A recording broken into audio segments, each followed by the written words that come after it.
Hello guys, स्वागत है आप लोगों का हमारे चैनल हैकरएक्स हैकर में। तो पिछले वीडियो में गाइस हम लोगों ने डिस्कस किया था वेरिएबल्स के टॉपिक के ऊपर, जहां पे हम लोगों ने देखा था कि वेरिएबल्स कितना पावरफुल एक कंसेप्ट है प्रोग्रामिंग के अंदर। मतलब वेरिएबल्स का कंसेप्ट आप लोग हर एक प्रोग्रामिंग लैंग्वेज में देख पाएंगे। हम लोगों ने देखा था गाइस कि वेरिएबल्स एक ऐसा चीज़ है जहाँ पे हम लोग सिर्फ एक जगह एक वेरिएबल के अंदर कुछ डेटा को स्टोर कर सकते हैं और वो वेरिएबल पूरे प्रोग्राम के कंटेंट को चेंज कर देगा। मतलब हम लोग सिर्फ एक जगह चेंज करेंगे और वो वेरिएबल पूरे प्रोग्राम के कंटेंट को चेंज कर देगा। मतलब बहुत ही अमेजिंग सा एक कंसेप्ट है और बहुत ही अमेजिंग सा पावर है जो कि हम लोग अपने आने वाले प्रोग्राम्स में इसे यूज़ करेंगे। और जितने भी सारे प्रोग्राम्स अब से हम लोग बनाएंगे उसमें हम लोग सिर्फ वेरिएबल्स का यूज़ करेंगे। मतलब अब तक हम लोग सिर्फ मैनुअली डेटा को चेंज कर रहे थे, अब हम लोग वेरिएबल्स के हेल्प से डेटा को चेंज करेंगे। तो पिछले वीडियो में हम लोगों ने यही सब कुछ देखा था, तो मैं रिकमेंड करता हूँ गाइस आप लोग पहले उस वीडियो को देख लीजिए, क्योंकि वो वीडियो वेरिएबल्स का पहला टॉपिक है। तो उस वीडियो में मैंने सब कुछ आपको एक्सप्लेन कर दिया है। इस वीडियो में हम लोग और थोड़ा आगे बढ़ेंगे और वेरिएबल्स को थोड़ा और डीपली देखेंगे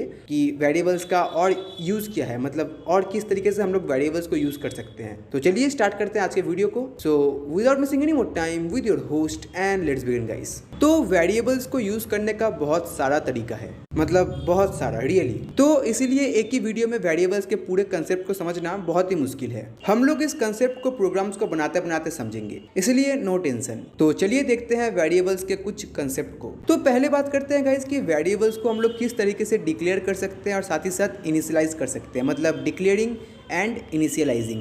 तो जैसा कि आप लोग सब देख सकते हैं, ये एक प्रोग्राम है जिसमें कोई प्रिंट स्टेटमेंट नहीं है। इसमें हम लोग जस्ट वेरिएबल्स को सीख रहे हैं, मतलब वेरिएबल्स को यूज़ करना सीख रहे हैं।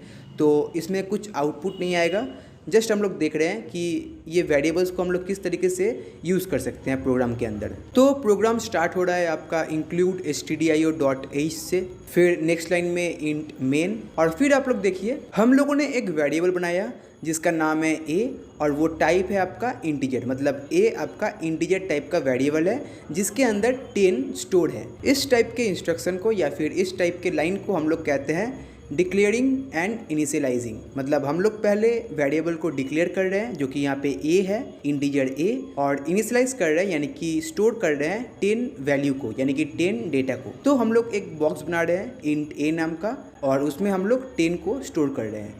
तो इसे हम लोग कहते हैं डिक्लेयरिंग एंड इनिशियलाइजिंग। तो पिछले वीडियो में हम लोगों ने इसी टाइप के सेंटेंस को देखा था जब हम लोग उस प्रोग्राम को बना रहे थे, यानी कि मल्टीप्लिकेशन टेबल को प्रिंट करने का प्रोग्राम जब बना रहे थे हम लोगों ने इसी टाइप का सिंटैक्स को देखा था। तो ये एक तरीका है वेरिएबल को डिक्लेयर करने का और इनिशियलाइज करने का। एक और तरीका है, वो क्या है देखिए, हम लोग इंट b लिख सकते हैं, यानी कि इंटीजर b एक इंटीजर है, और नेक्स्ट लाइन में b इक्वल्स टू 20। इसमें हम लोगों ने क्या किया, हम लोगों ने पहले लाइन पे डिक्लेयर किया, वेरिएबल को डिक्लेयर किया और नेक्स्ट लाइन में उसे इनिशियलाइज किया, यानी कि उस वेरिएबल के अंदर डेटा को स्टोर किया जो कि है 20। तो हम लोग ऐसे भी वेरिएबल्स को बना सकते हैं, यानी कि पहले लाइन पे हम लोग उसे डिक्लेयर करेंगे और नेक्स्ट लाइन में उसके अंदर वैल्यू को स्टोर करेंगे। एक और तरीका है गाइस, वो है हम लोग यूज़ कर सकते हैं इंट a b, यानी कि हम लोगों ने पहले लाइन पे इंटीजर a b, यानी कि a एक इंटीजर है, इंटीजर वेरिएबल है, और b आपका एक इंटीजर वेरिएबल है, यानी कि एक लाइन में हम लोगों ने मल्टीपल वैल्यूज़ को डिक्लेयर किया और नेक्स्ट लाइन में a इक्वल्स टू 10 और b इक्वल्स 20। मतलब पहले लाइन पे a इक्वल्स टू 10 और नेक्स्ट लाइन में b इक्वल्स टू 20। हम लोग ऐसे भी इसे इनिशियलाइज कर सकते हैं, मतलब पहले हम लोग वेरिएबल्स को डिक्लेयर कर देंगे मल्टीपल वैल्यूज़ को, यानी कि a b c, मतलब कुछ भी हो सकता है। मैं यहाँ पे इंट a भी लिया हूँ, आप लोग int a b c d कुछ भी यूज़ कर सकते हैं और नेक्स्ट लाइन में एक एक करके सब में वैल्यू को स्टोर कर सकते हैं। हम लोग वेरिएबल्स को ऐसे भी यूज़ कर सकते हैं, जैसे कि int c equals to 10 d equals to 20। इसमें हम लोगों ने क्या किया, इसमें हम लोगों ने पहले एक वेरिएबल बनाया इंट c नाम का, यानी कि c एक इंटीजर वेरिएबल है, उसके अंदर 10 स्टोर है और कॉमा देके d इक्वल्स 20। इसका मतलब क्या हुआ, d भी एक इंटीजर वेरिएबल है जिसके अंदर 20 स्टोर है। तो हम लोग इस तरीके से भी डिक्लेयर और साथ ही साथ इनिशियलाइज कर सकते हैं। मतलब एक लाइन में हम लोग c d e f g, मतलब c equals to 10, d equals 20, e equals to 50, f equals to 70, कुछ भी हो सकता है। आप लोग एक लाइन में मल्टीपल वैल्यूज़ को डिक्लेयर कर सकते हैं और साथ ही साथ उसे इनिशियलाइज कर सकते हैं, यानी कि उसके ऊपर डेटा स्टोर कर सकते हैं। आज लग रहा है मेरा थोड़ा गला ख़राब है, तो शायद मेरा आवाज़ थोड़ा अलग टाइप का अलग टोन दे रहा है, मतलब अलग टोन हो रहा है, ठीक है। तो आप लोग थोड़ा इसे कंसिडर कीजिएगा, ठीक है। जो भी हो आगे बढ़ते हैं। तो इस एग्जांपल में देखिए गाइस, इस एग्जांपल में हम लोग पहले वेरिएबल्स को डिक्लेयर कर रहे हैं, यानी कि मल्टीपल वेरिएबल्स को डिक्लेयर कर रहे हैं इंट ए बी, और फिर नेक्स्ट लाइन में a equals to B equals to 0। हम लोग a और b के अंदर 0 को स्टोर कर दे रहा है। ये कैसे हो रहा है? देखिए 0 पहले जा रहा है b के अंदर, फिर b का जो वैल्यू है यानी कि 0 वो जा रहा है a के अंदर। मतलब हम लोग एक ही साथ में दोनों वेरिएबल्स के अंदर डेटा को स्टोर कर दे रहे हैं, या फिर कोई भी डेटा को। यहाँ पे मैंने 0 को यूज़ किया, आप लोग 2, 3, 5 किसी को भी यूज़ कर सकते हैं। मतलब आप ऐसे भी कर सकते हैं int A B C D, और नेक्स्ट लाइन में a equals to B equals to C equals to D equals to 0। तो आपके हर एक वेरिएबल के अंदर आ गया 0। तो इसे हम लोग कब यूज़ करते हैं मैं आपको बताऊंगा। इस टाइप के डिक्लेरेशन और साथ ही साथ इनिशियलाइजेशन को कब यूज़ करना पड़ता है मैं आप लोग बताऊंगा। बट अभी देखिए और एग्जांपल्स। देखिए हम लोग जब वेरिएबल्स को डिक्लेयर करते हैं, यानी कि जब क्रिएट करते हैं वेरिएबल्स को, तब हम लोग नेक्स्ट लाइन में या फिर उसी लाइन में उसको इनिशियलाइज कर देते हैं, यानी कि उसके अंदर डेटा को स्टोर कर देते हैं। बट मान लीजिए कि जैसे ही हम लोगों ने किसी वेरिएबल को डिक्लेयर किया, मान लीजिए इंट ए, और जस्ट हम लोगों ने इंट ए लिखा, तो इसका हुआ क्या? मतलब इसका मतलब क्या हुआ? इसके अंदर कोई डेटा है? देखिए हमें पता है गाइस कि वेरिएबल एक बॉक्स है जिसके अंदर डेटा स्टोर होता है। तो जैसे ही हम लोगों ने कोई वेरिएबल को बनाया तो उसके अंदर क्या है? कुछ तो होगा। तो उसके अंदर है आपका गार्बेज वैल्यू। गार्बेज वैल्यू एक ऐसा वैल्यू है जो कि आपके कंप्यूटर के मेमोरी के अंदर रहता है। मतलब वो आपको कंपाइलर दे देता है। जब भी हम लोग कोई वेरिएबल को बनाएंगे उस पर गार्बेज वैल्यू रहेगा ही, उसे हम लोग कभी भी अपने प्रोग्राम में यूज़ नहीं करेंगे। इसी वजह से हम लोग हर एक वेरिएबल को जब भी डिक्लेयर करते हैं उसके अंदर हम लोग स्टोर कर देते हैं 0 को। इससे क्या होता है कि आपका जो वेरिएबल है उसके अंदर है 0, तो बाद में हम लोग वेरिएबल के अंदर वैल्यू को स्टोर कर सकते हैं जैसे कि हमें चाहिए। ये इतना इंपॉर्टेंट नहीं था इसलिए मैं इसके ऊपर ज़्यादा बात नहीं कर रहा हूँ। जस्ट मैं आपको इतना ही कह रहा हूँ कि जब भी हम लोग वेरिएबल को बनाएंगे हम लोग उसे इनिशियलाइज कर देंगे या फिर उसके अंदर स्टोर कर देंगे 0 को, क्योंकि ये मॉडर्न टेक्निक है प्रोग्रामिंग करने का। ये एक मॉडर्न टेक्निक है। हम लोग हर एक वेरिएबल को एकदम फ्रेश वेरिएबल बनाएंगे जिससे कि हम लोग कोई प्रॉब्लम ना आए प्रोग्राम के डेवलपमेंट के समय। तो ये कुछ टेक्निक्स था वेरिएबल्स को डिक्लेयर करने का और इनिशियलाइज करने का। तो चलिए अब देखते हैं हम लोग वेरिएबल्स को किस तरीके से नाम देंगे, यानी कि नामकरण। वेरिएबल्स का नामकरण हम लोग किस तरीके से करेंगे, उसका कुछ रूल्स होते हैं, वही हम लोग अब देखेंगे। चलिए देखते हैं। तो देखिए पहले के समय में जब आपका प्रोग्रामिंग इंट्रोड्यूस हुआ था उस समय वेरिएबल्स को कोई ज़्यादा इंपॉर्टेंस नहीं देता था। मतलब उसका नाम क्या होना चाहिए, क्योंकि वेरिएबल जस्ट एक बॉक्स है, उसके अंदर हम लोग किसी भी टाइप के डेटा को स्टोर कर सकते हैं, तो नाम देना इतना इंपॉर्टेंट नहीं था। बट अभी के समय में यानी कि मॉडर्न प्रोग्रामिंग में वेरिएबल्स को नाम देना बहुत ज़्यादा इंपॉर्टेंट है। और ये इतना इंपॉर्टेंट है जितना कि आप अपने लाइफ में किसी चीज़ को इतना इंपॉर्टेंस देते हैं उतना इंपॉर्टेंट आपका ये वेरिएबल को नाम देना है। मतलब आप लोग समझिए कि वेरिएबल्स का नाम बहुत ही ज़्यादा इंपॉर्टेंट है, क्योंकि गलत नाम आपके प्रोग्रामिंग के डेवलपमेंट के समय बहुत ज़्यादा ख़राब है। मतलब आप लोग कुछ भी गलती कर सकते हैं। हम लोग ह्यूमन्स हैं, हम लोग से गलती होता है, तो हम लोग क्यों जानबूझ के गलती करें, और ये गलती होता है। मतलब मुझसे तो हुआ ही है, इसलिए मैं इतना कह रहा हूँ क्यों इतना इंपॉर्टेंट है। क्योंकि वेरिएबल्स को अगर हम लोग सही से नाम देंगे तो वो हम लोग के लिए ज़्यादा यूज़फुल होगा। हम लोग समझ पाएंगे कि इस वेरिएबल को हम लोग क्यों यूज़ कर रहे हैं, इसका मतलब क्या है। और सिर्फ हम लोगों के लिए नहीं, सबके लिए। मतलब अगर हम लोग का कोई प्रोग्राम कोई देखता है कि ये वेरिएबल क्या है, इस वेरिएबल का यूज़ क्या है, तो उसे भी समझ में आना चाहिए कि ये वेरिएबल क्यों यूज़ है, मतलब इस वेरिएबल का यूज़ क्या है। तो इसीलिए हम लोग वेरिएबल को एक मीनिंगफुल नेम देंगे, एक मतलब देंगे कि वेरिएबल मतलब इसका मतलब, इस वेरिएबल का मतलब ये है, ये वेरिएबल क्यों है, ये वेरिएबल इसलिए है। जैसे कि आप लोग पता होगा हम लोग एक गेम खेलते थे मारियो नाम का, बहुत ही अमेजिंग सा गेम था और मैं तो मारियो का फ़ैन हूँ, आप लोग कह सकते हैं। मतलब वो गेम इतना अच्छा है गाइस, रेट्रो गेम है, आर्केड गेम है। मैं आर्केड नहीं था, मतलब प्लेटफॉर्म गेम था, लेकिन जो भी गेम था गाइस बहुत ही हेवी गेम था। छोड़िए, मैं कह रहा हूँ गाइस कि मान लीजिए हमें कोई गेम बनाना है, ठीक है, मान लीजिए मारियो गेम बनाना है हम लोग को, और हम लोग मारियो गेम बनाएंगे। इस चैनल में हम लोग एक मारियो गेम भी बनाएंगे। तो जैसे कि मारियो का अपना होता है कुछ डेटा, गेम वर्ल्ड में मारियो का कुछ डेटा होता है। जैसे कि मारियो का फुल नेम है मारियो, हाँ मारियो ही है। मारियो का पावर है 2000, मारियो का हाइट है 2 फीट 5 इंच, हाँ पता है बहुत छोटा है लेकिन गेम वर्ल्ड में सही है। मारियो का एज है 12, थोड़ा बड़ा है। मारियो का वेपन है फायरबॉल। तो ये कुछ मारियो का डेटा है, मतलब गेम वर्ल्ड में मारियो का एक कुछ डेटा है। तो हम लोग इस डेटा को किस तरीके से रिप्रेजेंट करेंगे, किस तरीके से दिखाएंगे कि ये सब मारियो का डेटा है। हम लोग लिख सकते हैं ऐसे कुछ type of cad double bracket full name Mario. देखिए इस सिंटैक्स को आप लोग एकदम भी देखने मत जाइए, ये आपका स्ट्रिंग का कंसेप्ट है। हम लोग बेसिकली कंप्यूटर के अंदर किस तरीके से स्ट्रिंग को स्टोर करते हैं ये वो है। तो मैंने आप लोगों से कहा था गाइस कि स्ट्रिंग, अरेज, पॉइंटर्स बहुत ही हाई लेवल का है और मैं यहाँ पे एकदम ज़ीरो लेवल से स्टार्ट कर रहा हूँ। तो गाइस आप लोग हाई लेवल मत जाइए और इस सिंटैक्स को पढ़ने मत जाइए। मतलब ये क्या है, जस्ट बता रहा हूँ कि अगर हमें स्टोर करना है स्ट्रिंग को तो ये टेक्निक है, लेकिन आप लोग इसे यूज़ मत कीजिए। और जितने भी सारे प्रोग्राम्स हम लोग अभी बनाएंगे उसमें मैं स्ट्रिंग को यूज़ करूँगा ही नहीं, तो सवाल आता ही नहीं कि यहाँ पे हम लोग स्ट्रिंग को देखने जाएँ, तो इसे इग्नोर कीजिए। देखिए उसके बाद इंट पावर इक्वल्स टू 2000, यानी कि पावर एक इंटीजर वेरिएबल है जिसके अंदर हम लोग 2000 स्टोर कर रहे हैं। फिर है आपका फ्लोट मारियो हाइफेन या फिर underscore height equals to 2.5f। इस लाइन में क्या हो रहा है मैं बात करूंगा, बट अभी के लिए समझिए मारियो के हाइट को जस्ट मैं स्टोर कर रहा हूँ फ्लोट वेरिएबल में, ठीक है।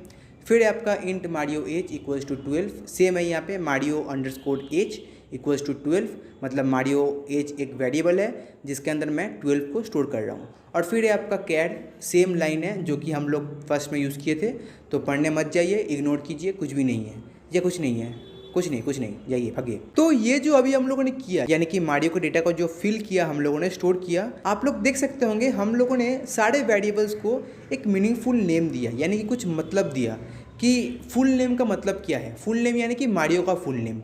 पावर का मतलब क्या है, यानी कि मारियो का पावर। फिर हम लोग लिख रहे हैं फ्लोट मारियो अंडरस्कोर हाइट। यहाँ पे भी हम लोग एक मीनिंगफुल नेम का यूज़ कर रहे हैं जो कि है मारियो का हाइट इक्वल्स टू 2.5f। देखिए हम लोगों ने यहाँ पे f को क्यों यूज़ किया। हम लोग जब भी किसी फ्लोट वेरिएबल को बनाते हैं, यानी कि फ्लोट एवरेज या फिर फ्लोट कुछ भी जो कि आपका पॉइंट वैल्यू स्टोर करेगा, तो जब भी हम लोग किसी फ्लोट वेरिएबल को बनाते हैं हम लोग उसके डेटा के बाद लिख देते हैं f। इससे क्या होता है कि मान लीजिए हम लोग फ्लोट वेरिएबल बना रहे हैं और हम लोग जस्ट नंबर को फिल कर रहे हैं, यानी कि 2.5। इसका मतलब हुआ कि हम लोग डबल वेरिएबल को यूज़ कर रहे हैं और हमें पता है कि डबल आपका 8 बाइट स्टोर करता है, यानी कि फ्लोट से कहीं गुना ज़्यादा डबल स्टोर करता है। बट हमें स्मॉल वैल्यू को स्टोर करना है तो हम लोग फ्लोट को यूज़ करेंगे। तो कंपाइलर को बताने के लिए कि मैं फ्लोट यूज़ कर रहा हूँ, यानी कि फ्लोट वेरिएबल को यूज़ कर रहा हूँ, तो हम लोग लिखेंगे किसी भी नंबर के बाद f। ये आपका एक लिटरल है, लिटरल। मुझे ये वर्ड बोलने में बहुत तकलीफ होता है, लिटरल, तो मैं कहता हूँ लिटरल, ठीक है। तो 2.5f, इसका मतलब क्या हुआ कि मैं यहाँ पे फ्लोट वेरिएबल के अंदर फ्लोट वैल्यू को स्टोर कर रहा हूँ और फ्लोट वैल्यू को दिखाने का ये तरीका है 2.5f या फिर 6.5f या फिर 6.0005f। इस तरीके से हम लोग फ्लोट वैल्यू को रिप्रेजेंट कर सकते हैं। फिर हम लोगों ने यहाँ पे इंट मारियो एज यूज़ किया और फिर वेपन। तो यहाँ पे जितने भी सारे हम लोग वेरिएबल्स बनाए उन सब का एक मतलब है। इसे ही मैं आप लोग को समझाना चाहता हूँ कि हम लोग जब भी कोई वेरिएबल बनाएंगे हम लोग उसका एक नाम दे देंगे और वो नाम ऐसा होना चाहिए जो कि हमें पता हो कि उस वेरिएबल का हम लोग के प्रोग्राम में यूज़ किया है। मारियो हाइट वेरिएबल के अंदर क्या है, मारियो का हाइट है। मारियो एज वेरिएबल के अंदर क्या है, मारियो का एज है। तो इस तरीके से हम लोग वेरिएबल को नाम देंगे, ये नाम देने का तरीका है। तो इस तरीके से हम लोग वेरिएबल्स को बनाएंगे, यानी कि एक मीनिंगफुल नेम दे के वेरिएबल्स को हम लोग क्रिएट करेंगे। अब चलिए बात करते हैं हम लोग वेरिएबल्स के नाम को किस तरीके से बना सकते हैं, यानी कि कुछ रूल्स है वेरिएबल्स के नाम को बनाने का, वो क्या है देख लेते हैं। तो मैं यहाँ पे एग्जांपल ले रहा हूँ फुल नेम का, ठीक है। देखिए तो फुल नेम को हम लोग ऐसे डिक्लेयर कर सकते हैं, यानी कि पहला जो अल्फ़ाबेट है वो होगा आपका कैपिटल F और बाकी सारा आपका स्मॉल। हम लोग ऐसे भी यूज़ कर सकते हैं, यानी कि पूरे वर्ड को हम लोग कर देंगे स्मॉल या फिर पूरे वर्ड को कर देंगे कैपिटल। अगर हमें चाहिए स्पेस, यानी कि किसी वेरिएबल के अंदर हमें स्पेस चाहिए, यानी कि फुल नेम मतलब एक स्पेस हो, तो हम लोग स्पेस की जगह यूज़ करेंगे अंडरस्कोर। हम लोग ऐसे वेरिएबल्स को यूज़ नहीं कर सकते, यानी कि फुल स्पेस नेम। हम लोग ऐसे वेरिएबल्स को नहीं बना सकते, ये हमें देगा एरर, मतलब कंपाइलर हमें एरर देगा कि तुम इस तरीके से वेरिएबल्स को डिफाइन नहीं कर सकते। अगर तुम्हें चाहिए कि तुम अलग अलग वर्ड को यूज़ करो, यानी कि स्पेस देके, तो तुम अंडरस्कोर को यूज़ कर सकते हो, यानी कि full underscore name, first underscore name. तो हम लोग इस तरीके से भी वेरिएबल्स को बना सकते हैं। हम लोग ऐसे ही बना सकते हैं, यानी कि फुल नेम, मतलब आप देख सकते होंगे कि फुल जो आपका F है वो कैपिटल है और N आपका स्मॉल है। इसका ही उल्टा F स्मॉल है, N कैपिटल है। और आप लोग अंडरस्कोर का हेल्प ले सकते हैं। हम लोग ऐसे भी नहीं बना सकते, यानी कि 2x, हम लोग किसी वेरिएबल के पहले कोई नंबर को यूज़ नहीं करेंगे, बट हाँ हम लोग वेरिएबल्स के बाद, यानी कि कुछ वेरिएबल्स या फिर वर्ड के बाद, कुछ अल्फ़ाबेट के बाद नंबर्स को यूज़ कर सकते हैं, यानी कि 2x को हम लोग यूज़ नहीं कर सकते हैं, बट x2 को हम लोग यूज़ कर सकते हैं। उसी तरह वन रोल को हम लोग यूज़ नहीं कर सकते बट रोल वन को हम लोग यूज़ कर सकते हैं। उसी तरह वन ए को हम लोग यूज़ नहीं कर सकते बट ए वन को हम लोग यूज़ कर सकते हैं। तो ये सब टेक्निक है वेरिएबल के नाम को डिफाइन करने का। एक और टेक्निक है जो कि सबसे बेस्ट टेक्निक है और अभी का जितना भी सारे मॉडर्न लैंग्वेजेस हैं, प्रोग्रामिंग लैंग्वेजेस, उसमें इस टेक्निक को यूज़ किया जा रहा है। मतलब वेरिएबल्स को डिफाइन करने का, क्रिएट करने का इस टेक्निक को यूज़ किया जा रहा है और वो है आपका कैमल केस टेक्निक। इसमें क्या होता है, हम लोग किसी भी वेरिएबल के पहले अल्फ़ाबेट को बनाएंगे स्मॉल और नेक्स्ट अल्फ़ाबेट जो कि आपका मेन अल्फ़ाबेट है उसे हम लोग बनाएंगे कैपिटल। जैसे कि कुछ इस तरीके से मारियो हाइट, एम आपका स्मॉल, हाइट का एच आपका कैपिटल। उसी तरह फुल नेम का एफ स्मॉल, एन आपका कैपिटल। इसे हम लोग कहते हैं कैमल केस टेक्निक और ये सबसे मॉडर्न टेक्निक है। मतलब प्रोग्रामिंग करने का ये मॉडर्न टेक्निक है, तो आप लोग इसे अडॉप्ट कर सकते हैं। ये बेस्ट है, मेरे लिए ये बेस्ट है। इसमें हम लोग समझ सकते हैं कि इस वेरिएबल का मतलब क्या है। और एक रूल है कि हम लोग किसी भी कीवर्ड्स को वेरिएबल के रूप में डिक्लेयर नहीं कर सकते। यानी कि हमें पता है सी लैंग्वेज में 32 कीवर्ड्स होते हैं और मैंने ये आप लोगों को कोर्स के पहले ही, मतलब सबसे पहले वीडियो में ही कहा था, सी लैंग्वेज एक बहुत ही स्मॉल प्रोग्रामिंग लैंग्वेज है जिसमें कि सिर्फ 32 कीवर्ड्स हैं। तो हम लोग कीवर्ड्स को यूज़ नहीं कर सकते वेरिएबल्स के रूप में। अगर आप लोग चाहते हैं कीवर्ड्स को देखना तो देख लीजिए, ये कुछ कीवर्ड्स हैं, ठीक है। तो हम लोग इन कीवर्ड्स को अपने वेरिएबल्स के रूप में यूज़ नहीं कर सकते। यानी कि हम लोग ऐसे नहीं लिख सकते जो कि है इंट हिंट 2, तो हम लोग ऐसे नहीं लिख सकते, ठीक है। मतलब इंट आपका एक टाइप है और इंट ही आपका एक वेरिएबल है, हम लोग ऐसे नहीं कर सकते। हाँ, अगर आप लोग को इंट को यूज़ करना है तो हम लोग आई को कर दें कैपिटल, INT। हम लोग ऐसे भी यूज़ कर सकते हैं क्योंकि मैंने आप लोगों से कहा था कि सी लैंग्वेज में जितने भी सारे वर्ड्स है, फंक्शंस है, वो सब आपका स्मॉल केस में होते हैं। तो हम लोग बिग केस को यूज़ कर सकते हैं, कोई हम लोग से मतलब नहीं है। अगर आप लोग चाहते हैं इंट को यूज़ करना तो आप लोग INT यूज़ कर सकते हैं। तो ये सब कुछ टेक्निक्स था गाइस, वेरिएबल्स को डिक्लेयर करने का, इनिशियलाइज करने का, नेम देने का, मतलब यूज़ करने का बेसिकली। हम लोग नेक्स्ट वीडियो में अब प्रोग्राम्स बनाएंगे। मुझे लगा था गाइस मैं इस वीडियो में प्रोग्राम्स बनाऊंगा, बट मुझे लगा गाइस कि पहले इन सब को थोड़ा डिफाइन कर देते हैं, एक्सप्लेन कर देते हैं, जिससे कि प्रॉब्लम ना आए। तो ये था आपका वेरिएबल्स के बारे में। नेक्स्ट वीडियो में हम लोग देखेंगे कुछ प्रोग्राम्स, बहुत ही अमेजिंग सा प्रोग्राम देखेंगे। और अब हम लोग जितने भी सारे प्रोग्राम्स बनाएंगे वो सब आपका वेरिएबल्स के रूप में होंगे, मतलब उनमें डायरेक्टली वेरिएबल्स का यूज़ होगा। ओके, तो आज के लिए बस इतना ही, फिर मिलते हैं नेक्स्ट वीडियो में। तब तक के लिए